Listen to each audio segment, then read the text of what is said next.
मैं राय साहब आपके पास आऊं तो एक और इम्पोर्टेंट चीज, क्योंकि सारी चीजें एक दूसरे से मिली जुली हैं। कोर्ट तो अजीब ढंग से कुछ बिहेव कर रही है, मुझे नहीं मालूम, लेकिन ये रेफरेंस इसलिए इसके साथ में जोड़ दे रहा हूं कि क्वेश्चन लार्जर है। क्वेश्चन ये है कि कल एक 272 लोगों ने इस देश में एक चिट्ठी लिखी है, लीडर ऑफ अपोजिशन को करीब करीब अक्यूज किया है राहुल गांधी को, और उनको बताया है कि नपुंसक क्या बोला है, इंपोर्टेंट रेज। इंपोर्टेंट रेज का मतलब नपुंसक गुस्सा है। ये नपुंसक गुस्सा उन्होंने पिन पॉइंट किया। उन्होंने बताया कि राहुल गांधी कितना खराब काम कर रहे हैं, देश के इंस्टीट्यूशंस को खराब कर रहे हैं। और इस बात को मैं इसलिए बोल रहा हूं, उसमें कुछ 12 जजेस या 13 जजेस ने साइन किया है, उसमें ब्यूरोक्रेट्स ने साइन किया, उसमें 16 जजेस ने साइन किया है, 123 रिटायर्ड ब्यूरोक्रेट्स हैं, 14 फॉर्मर एम्बेसडर हैं, 133 रिटायर्ड आर्म फोर्स ऑफिसर्स हैं, आईपीएस हैं, सब लोग, और सब लोगों ने राहुल गांधी को टारगेट किया है। उसमें मेरे हिसाब से जो सबसे सीनियर मोस्ट जज है उनका नाम है आदर्श कुमार गोयल। आदर्श कुमार गोयल जी न्यू ग्रीन ट्रिब्यूनल के हेड हुए थे। लेकिन एक चीज मैं इसलिए दिखाना चाह रहा हूं, जो लेटर दिखाया था वो लेटर जरा देख लीजिए। ये लेटर आदर्श कुमार गोयल जब वो सुप्रीम कोर्ट के जज हो गए थे, ये 12 जनवरी 2018 को उन्होंने उस समय के तत्कालीन चीफ जस्टिस ऑफ इंडिया दीपक मिश्रा जी को लिखा था विथ रेफरेंस टू दैट। और उसमें उन्होंने बताया था कि जस्टिस सूर्यकांत, जिनको कंसिडर किया जा रहा था for becoming chief justice of Himachal Pradesh high court, वो बेईमान हैं, चोर हैं, और उनको किसी भी हालत में एलिवेट नहीं करना चाहिए। लिखा हुआ है, मैं नहीं कह रहा हूं। मैं As per my assessment, Justice Suryakant is not suitable for appointment as Chief Justice till thorough inquiry is conducted as I have already opined. मुझे जरा दो चीजें समझनी है। ये जो आदर्श गोयल साहब हैं, इनको, ये तो जज थे सुप्रीम कोर्ट के, हम सब लोग, बहुत ही बड़ी चीज। सूर्यकांत जी सीजीआई होने जा रहे हैं, तो उस पर क्या इन्होंने इसका कोई फॉलोअप चिट्ठी लिखी? जरा मैं जानकारी के लिए, आप लोग भाई सब लोग उस फ्रेटर्निटी से हैं, क्या कोई इन्होंने चिट्ठी लिखी, या इनकी भी अब कोई पूंछ दबा दी गई है? क्योंकि एनजीटी में जब ये गए थे तो मुझे ठीक से याद है 5 करोड़ रुपए का जुर्माना हुआ था श्री श्री रविशंकर के ऊपर। आज तक पैसा वसूला नहीं है, जो मेरे हिसाब से, जो मेरी जानकारी है। तो ये मामला लेन देन ही का कुल एंड ऑफ द डे है क्या? मैं इस पे जरा आपकी एक टिप्पणी ले रहा हूं। ओवरऑल ये बात है ही, जो अभी जजमेंट आया और ये जो 272 लोगों ने लिखा, उसमें जो जज साहब सूर्यकांत के लिए लिख रहे हैं, उसका क्या आउटकम था? जस्टिस सूर्यकांत के बारे में, उनके बेईमान होने के सबूतों के बारे में जस्टिस ए.के. गोयल ने चिट्ठी लिखा, उसमें निश्चित रूप से तथ्य होगा। सुप्रीम कोर्ट का जज लिख रहा है, क्योंकि उसी समय कुछ ऐसे लोग जो उनके साथ जमीनी कारोबार में थे, ऐसा कहते हैं कि उन्होंने भी चिट्ठी लिखी थी, इनके किस तरह से बेनामी भी संपत्तियां पंजाब, चंडीगढ़ आदि में। उस समय कुछ और लोगों ने भी चिट्ठी लिखी थी और कहा कैसे पैसा देकर जमानत लिया गया है, और उनमें ऑनरेबल जज का नाम था। लेकिन ये सारी चीजें उठाई जाती हैं, उसका एक बार्गेनिक एस्पेक्ट होता है। ए.के. गोयल साहब बेहतर समझते हैं कि कैसे एक जजमेंट से एक बड़ी कुर्सी खरीदी पुरस्कार में प्राप्त की जा सकती है, कैसे किसी बड़ी मंत्री या बड़े ओहदे वाले को बरी करके और उसके गुनाहों को माफ करके आप अपने बाकी 3 पीढ़ियों की आलीशान जीवन जीने की गारंटी कर सकते हैं। गोयल साहब को मालूम है, गोयल साहब को ये मालूम है कि इस समय जो वर्तमान सत्ता है, जिसके पास इलेक्टोरल बॉन्ड के हजारों करोड़ रुपया है, जिसके पास नोटबंदी के लाखों करोड़ रुपए होंगे, वो उसके पास वो सारी शक्ति है, जिसमें अगर उस किसी व्यक्ति की आत्मा में जरा भी बिकने की ताकत हो, और जो कोलसे पाटिल जैसा मृत्युंजयी वीर न हो, दधीची की हड्डियां न हो जिनके पास, उसको खरीदा जा सकता है। जिस कुर्सी को सीजेआई के अलावा कोई छू नहीं सकता था, बैठ नहीं सकता था, उस पर अपने आदमी को बैठाने के लिए एनएचआरसी के चेयरमैन की एलिजिबिलिटी चेंज कर दिया सरकार ने, और कहा कि नहीं सुप्रीम कोर्ट का जज भी हो सकता है। और क्या, और ये सारे इतने ज्यादा मानवाधिकार के विरोध के बावजूद एनएचआरसी का रोल क्या है? जिस कोलेजियम में बैठा हुआ आदमी किसी कुरैशी को ही चुन सकता था या किसी सेशन को ही चुन सकता था, उसमें सुप्रीम कोर्ट के रिप्रेजेंटेटिव को हटाकर उन्होंने अपने प्यादे को रख लिया, अपने सेवक को रख लिया या अपने सेवादार को रख लिया, और एक ऐसे व्यक्ति को चीफ इलेक्शन कमिश्नर बनाया कि उसने लोकतंत्र की इतनी हत्या किया बिहार में, और सुप्रीम कोर्ट उसे बिल्कुल मौन होकर देखती रही, जैसे महाभारत में द्रौपदी का चीर हरण लोग देख रहे थे या खामोश थे, वो उस तरह ऐसे चीफ इलेक्शन कमिश्नर ने वह नंगा नाच करने में एक बहुत बड़े खलनायक की भूमिका निभाई। तो ये कोई बड़ी बात नहीं है। ए के गोयल साहब ने लिखा, जरूर लिखा होगा। भाई काले कोठरी में रहने वाले लोग एक दूसरे के बारे में जानते हैं, एक दूसरे के बारे में बताते नहीं है। बता दिया तो सबको पता चल गया, अच्छी बात है यह। लेकिन मुझे भैया ने जब शुरू में कहा कि बहुत दिनों बाद बहुत अच्छा जजमेंट आया, तो मेरे समझ में नहीं आया, क्योंकि मैं जजमेंट पढ़ा नहीं था, मैंने हेडलाइंस देखा था। और मुझे जो प्रथम दृष्टया मेरे ऊपर इम्प्रेशन था कि कुछ कुछ ही जजमेंट सुप्रीम कोर्ट के ऐसे हैं जो जो पीढ़ियों को यह तकलीफ देते रहे कि न्याय की सबसे एक ऊंचे आसन से इतने लोकतंत्र विरोधी और इतने कॉन्स्टिट्यूशन विरोधी आदेश होते कैसे। अब हम इसके आदी हो गए। हम बहुत उम्मीद कर रहे थे एसआईआर में सुप्रीम कोर्ट कुछ ऐसा हस्तक्षेप करेगा और समय से करेगा कि इस देश में बिहार जो लोकतंत्र की भूमि बुद्ध के समय जहां पर मूल प्रजातंत्र का जन्म हुआ, वहां पर इस लोकतंत्र की रक्षा हो जाएगी। लेकिन सुप्रीम कोर्ट वही एक मूक दर्शक की तरह से इस पूरे देश संविधान को लूटते हुए देख रही।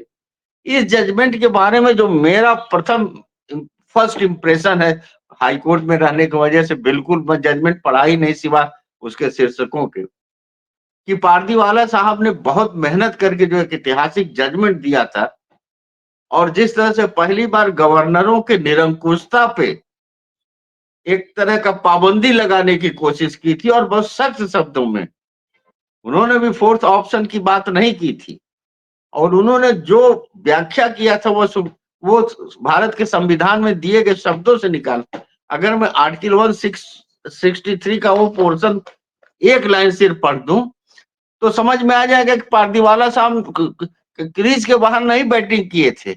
ये लोग जो कह रहे हैं प्रेसिडेंशियल रेफरेंस में कि टाइम लाइन देना जो है against the sovereignty, against the constitutional scheme है, इसमें खुद लिखा है सुप्रीम कोर्ट ने, प्रोवाइडेड दैट गवर्नर में, ये प्रोविजो है आर्टिकल 200 का, as soon as possible after the presentation to him the bill of assent, as soon as possible. संविधान कोई सीपीसी और सीआरपीसी नहीं है कि सारा प्रोसीजर देगा कि 24 घंटे बाद क्या करेगा, फिर नहीं होगा तो 72 घंटे बाद क्या करेगा। एज सुन एज पॉसिबल का मतलब है कि संवैधानिक पदों पे रहने वाले लोग शीघ्र इसको निपटाएंगे, या तो इसको पास कर देंगे या तो वापस कर देंगे या रेफरेंस में भेज देंगे। हो क्या रहा था आखिर पारदीवाला किन परिस्थितियों के दबाव में थे। मिड डे मील का बिल पड़ा हुआ है, दलित आवास योजना का बिल पड़ा हुआ है, मुसलमानों के स्कॉलरशिप का बिल पड़ा हुआ है, आदिवासी इलाकों में विकास का बिल पड़ा हुआ है, प्राइमरी स्कूल जो गिरे पड़े हैं प्रदेश में उसका पुनर्निर्माण का बिल पड़ा है, कब्रिस्तान और स्मशान के सुरक्षा और बाउंड्री का बिल पड़ा है। अब बिल कब से पड़ा है? 10 महीने से पड़ा है, 2 साल से पड़ा है। जितने भी वेलफेयर की, कोई अडानी जो भागलपुर में जमीन ले रहे हैं वो बिल नहीं पड़ा है गवर्नर साहब के यहाँ। अंबानी जो है वहां पाताल योजना प्रोजेक्ट में बंबई के पॉलीयूरेथीन के जो कारखाने लगाए वो बिल नहीं पड़ा हुआ है। बिल पड़ा हुआ इस देश के गरीब लोगों के शिक्षा के, विकास के, स्वास्थ्य के, और उन इलाकों के, और वो 2-2 साल पड़ा है। और किन स्टेट में पड़ा है सर? इस पे गौर करिएगा कि किन स्टेट्स में पड़ा। किसी ऐसे स्टेट में नहीं पड़ा जहां पर भाजपा शासित सरकारें हैं।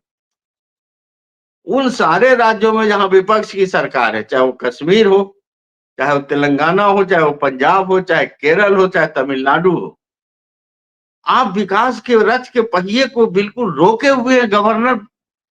गवर्नर का पावर क्या होता है? गवर्नर का पावर आर्टिकल 163 में है कि जो कैबिनेट है और headed by the chief minister, उनका एड एंड एडवाइस पे है। गवर्नर का कोई काम नहीं है जो कुछ सजा याफ्ता लोगों को माफ करने, पार्डनिंग का जो पावर, गवर्नर केवल और केवल कैबिनेट के सलाह पे काम करने वाला व्यक्ति है। एक डेकोरेटिव पोस्ट बनाया गया है जो इमरजेंसी स्थितियों में काम। अब आप गवर्नर हाउस से सरकार चलाने लगे। आपने देखा धनखड़ साहब ने बंगाल में क्या किया, ममता बनर्जी के को किस तरह से सरकार चलाने में बाधाएं डालती रही। पारदीवाला साहब के साथ, पारदीवाला साहब को लेकर बहुत सारे बहस हो रहे थे, चूंकि वो गुजरात स्टेट से आए थे। बहुत सारे जजमेंट से लोगों को खफा था, जैसे बेला त्रिवेदी जी, जस्टिस बेला त्रिवेदी।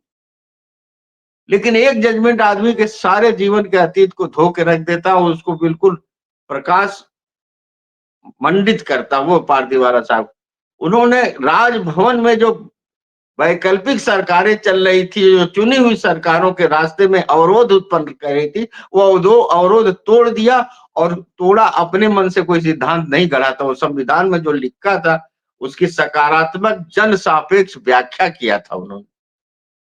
आपको क्या जरूरत थी? उस समय दुनिया हंस रही थी जब प्रेसिडेंशियल रेफरेंस हुआ, तो उन्होंने कहा ये मजाक है संविधान का, ये हमारी द्रौपदी मुर्मू को पता नहीं होगा, माननीय राष्ट्रपति है, महामहिम है, कि प्रेसिडेंशियल रेफरेंस हमें करना चाहिए कि नहीं करना चाहिए और किन परिस्थितियों में करना चाहिए। जब फेडरलिज्म के फेवर में एक जजमेंट आ रहा है, जब राज्य सरकारों की स्वायत्तता और उसकी शक्ति को बढ़ाने के लिए संविधान की व्याख्या कर रही है, तो प्रेसिडेंशियल रेफरेंस के जरिए गवर्नर के हाथ में राजभवन की निरंकुशता पर रोक लगाने वाला वो जजमेंट था जो जस्टिस पारदीवाला के अगुवाई में दिया गया था। अफसोस है कि हमारे चीफ जस्टिस साहब, हमारे कोलसी पाटिल साहब को तो ज्यादा निराशा होती है, इसमें पूरा महाराष्ट्र की इज्जत फंस जाती है। पहले चंद्रचूड़ साहब से इन्होंने बहुत उम्मीदें की, अब बहुत निराश हुए। अब हमारे माननीय वर्तमान सीजीआई साहब से, जिन्होंने इस रेफरेंस को हिट किया, अब अभी हम लोग चंद्रचूड़ से मेरी कोई उम्मीद नहीं थी। चंद्रचूड़ से मेरी कोई उम्मीद नहीं थी। मैं इनको बोला, सबको बोला कि आप जो कर रहे हैं आपको मालूम होगा चंद्रचूड़ क्या है। तो ये सारी ये इस जजमेंट ने उन गवर्नरों को, अभी आप देखते, अभी वो बिहार में अगर ये तो पूरा किसको कितना वोट पड़ेगा, कौन जीतेगा कौन हारेगा, सब तय हो गया था। अगर 35 की जगह 60 सीटों पर जीते होते महागठबंधन, और किसी अनबन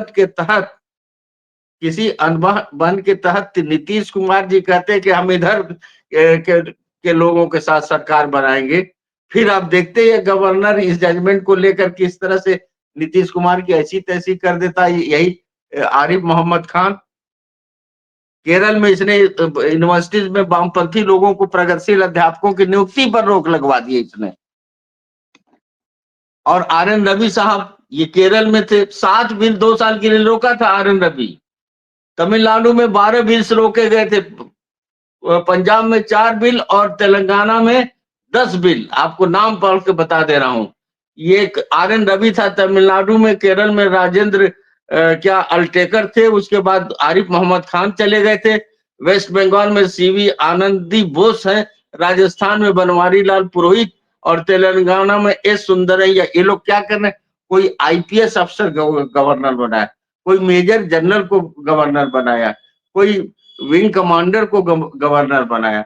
अरे संविधान पढ़े हुए लोग हमारे में जो कॉन्स्टिट्यूएंट असेंबली में जो थे, जो उसके बाद फ्रीडम मूवमेंट में थे, जो उसके बाद इमरजेंसी में लोकतंत्र सेनानी थे, ऐसे लोगों की बहुत बड़ी जमात है जो विभिन्न आंदोलनों में जेलों में रहे और संविधान की रक्षा कर। गवर्नर आप उनमें से बनाइए, गवर्नर उनमें से बनाइए जो राजनीति किए हैं, या इस तरह के कोई एकेडमिक्स को बनाइए, कोई किसी बीएचयू और इलाहाबाद और जेएनयू या उस्मानिया यूनिवर्सिटी के पॉलिटिकल साइंस इकोनॉमिक्स डिपार्टमेंट के, दिल्ली स्कूल ऑफ इकोनॉमिक्स के किसी अर्थशास्त्री को गवर्नर बनाइए। इन चोर उचक्कों को आप गवर्नर बना रहे हैं, जो कि उन्होंने राजभवन को बिल्कुल केंद्र सरकार के सत्ता का केंद्र बना दिया। और फिर प्रेसिडेंशियल रेफरेंस आ रहा है कि साहब टाइम लाइन नहीं दे, यही तो पूरी लड़ाई थी कि टाइम लाइन नहीं मान रहे थे लोग। 2-2 साल 3-3 साल इन्होंने बिल्स के रोक रखा, वहां की प्रगति को स्थायी रूप से अवरोधित कर दिया। कौन बच्चा, किस लैक्टेटिंग मदर्स को दूध की जरूरत है, बच्चे को दलिया की जरूरत है, उस बिल को आपने रोक दिया। कितने बच्चे मरेंगे? आपको, हमको यह एहसास है कि जो प्रदेशों में माल न्यूट्रिशन से बच्चे मर रहे हैं, दूध सूखी हुई छातियां लेकर माँ जो अपने बच्चे को लेकर घूम रही है, उसकी एक वजह यह भी हो सकती है कि इनके सारे बिल्स जो आज राजभवन में रुके हुए हैं, सरकार को ये कोई काम नहीं करने दे रहे। स्कूलों में पढ़ाई, मिड डे मील, ये सारे बिल इन्होंने रोक के रखे हैं। गरीबों की गरीबी बढ़ाने और भूख की शिद्दत को बढ़ाने के लिए राजभवन का उपयोग किया गया। तो मेरा, हो सकता मैं पूरा जजमेंट पढ़ूं, मुझे पूरा अपने को पुनर्विचार करना पड़े, लेकिन अगर यह शब्द है कि यह असंवैधानिक है टाइमलाइन, तो बिल्कुल आज जिस तरह से सत्ता के हाथ में कुंजी बने, जिस तरह से अमित शाह जी और माननीय मोदी जी के हाथ की कठपुतलियां हैं गवर्नर साहब लोग और साहिबा लोग, उसमें इस तरह के की सख्ती के साथ उसकी विवेचना करने का स्वागत योग्य कदम था, जिस जजमेंट पे प्रेसिडेंशियल रेफरेंस ने काफी कुछ बाधा पहुंचा दी, नुकसान किया। जी